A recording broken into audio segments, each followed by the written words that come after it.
Here is something nobody tells you. Every civilization that has ever existed, Egyptian, Roman, Aztec, Chinese, Mesopotamian, Greek, all of them independently invented marriage. Not the wheel, not writing, not math, marriage. Cultures that never met, never traded, never shared a single idea somehow arrived at the same institution. And most of us, if asked why, would give the same answer. Because humans fall in love. Because people want commitment. Because that's just what humans do. But that answer has a problem. Humans were falling in love for 200,000 years before marriage existed, and for most of that time, nobody needed a ceremony, a contract, or a government's permission to do it. So why did we suddenly need one? Go back far enough, before cities, before kingdoms, before the concept of owning land, and the world looks very different. Hunter-gatherer societies had relationships, they had children, they had families, but formal institutionalized marriage, largely absent, or so radically different from what we recognize today that calling it marriage almost doesn't make sense. Anthropologists studying modern hunter-gatherer groups have found a spectrum of arrangements, some monogamous, some not, all relatively fluid. What they almost never find is the legal, property-bound, government-recognized institution we call marriage, which means marriage isn't a natural instinct, it's an invention. And like every invention, it was built to solve a problem, a very specific problem. One that didn't exist until civilization itself created it. About 12,000 years ago, something changed. Humans stopped moving and started farming. And farming did something that no other development in human history had done before. It allowed wealth to accumulate. Suddenly, a family could own land. They could own livestock. They could own grain stores. They could own tools, seeds, buildings. Things that took generations to build.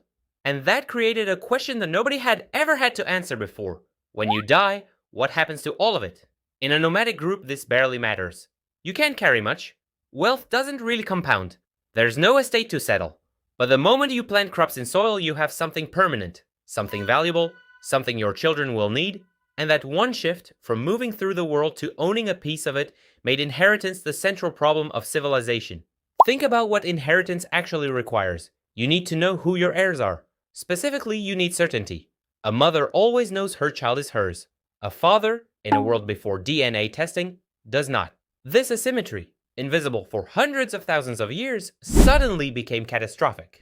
If wealth could be accumulated, then the wrong heir getting that wealth could destabilize a family, an alliance, a kingdom. So societies did something remarkable. They started controlling reproduction itself. Not just who you loved, who you could legally have children with, who those children would be recognized as belonging to, whose name they would carry, whose land they would inherit.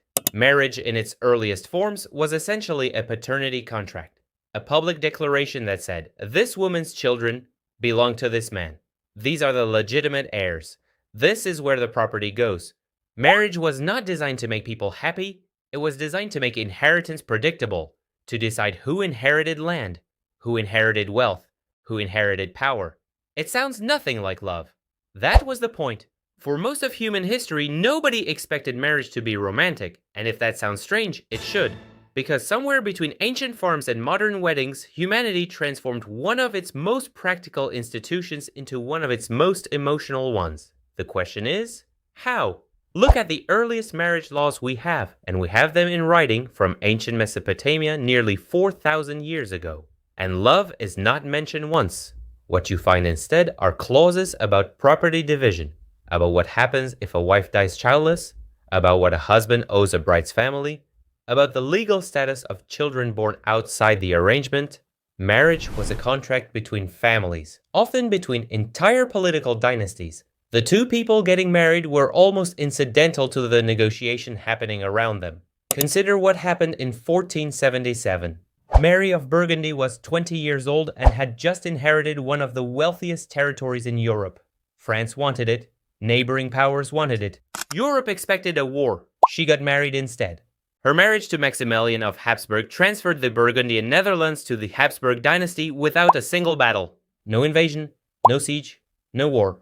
A wedding changed the map of Europe and laid the foundation for an empire that would dominate the continent for the next 2 centuries. This was not unusual. This was the system working exactly as designed. Ancient Rome institutionalized it. Medieval Europe weaponized it. Royal families across every continent used marriage as their primary tool of foreign policy for thousands of years. The phrase marrying into a family is not romantic language, it is the original language of political acquisition.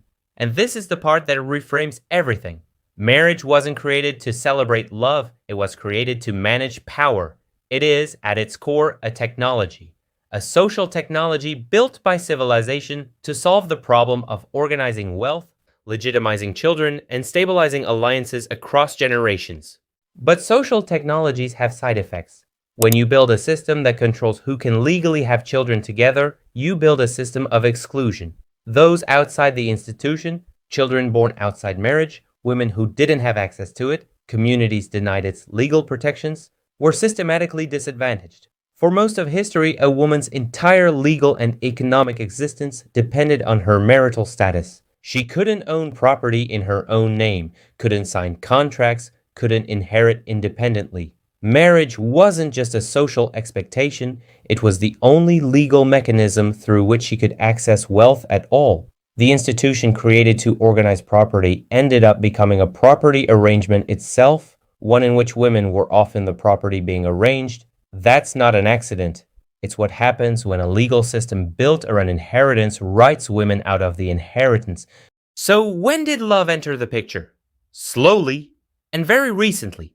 The idea that you should marry someone because you love them, that romantic love is the primary reason for the institution, is not an ancient idea. It barely existed as a dominant cultural expectation before the 18th century. Before that, love was considered a pleasant bonus at best, a dangerous distraction at worst. The philosopher Plato wrote extensively about love. He never suggested it was a reason to get married. Medieval troubadours wrote epic poetry about romantic love, almost always about love outside of marriage, because inside marriage, that kind of passion was considered socially inappropriate. The Romantic era began shifting this. The Industrial Revolution accelerated it.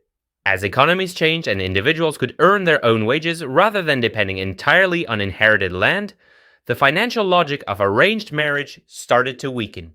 People had slightly more freedom to choose. By the 20th century, in much of the Western world, love had become the expected justification for marriage. The whole framing had inverted. But the legal skeleton underneath hadn't changed nearly as much as the romance did. Now consider where we actually are. In most developed countries, women can own property independently. Governments provide social safety nets that families once provided through marriage. DNA testing has made biological paternity verifiable. Children born outside of marriage have full legal rights. Same-sex couples can marry in dozens of countries. Every single one of the original problems that marriage was invented to solve has either been solved differently or is solvable differently. And yet the institution remains extraordinarily powerful, deeply personal, still one of the most significant legal events in the average person's life. Which raises the question nobody wants to ask directly. Are we still using a 12,000-year-old piece of social infrastructure because it still solves the problems it was built for, or because we've forgotten it was built to solve problems at all? Here is what's actually strange about marriage. Not that it exists, that it feels so natural. When two people stand in front of their family and friends and make promises to each other, it feels like the most personal, intimate human moment imaginable. And it is. No one is pretending otherwise. But underneath that moment is a legal contract, a document filed with the state, an institution that connects to property law, tax law, immigration law, inheritance law, and medical decision-making authority. Behind every wedding is 12,000 years of civilization quietly running its code. The ritual evolved from land transfers, the vows evolved from paternity guarantees, the guests evolved from the witnesses required to make the contract legally binding. Marriage wasn't created because humans fell in love. Humans fell in love long before marriage existed.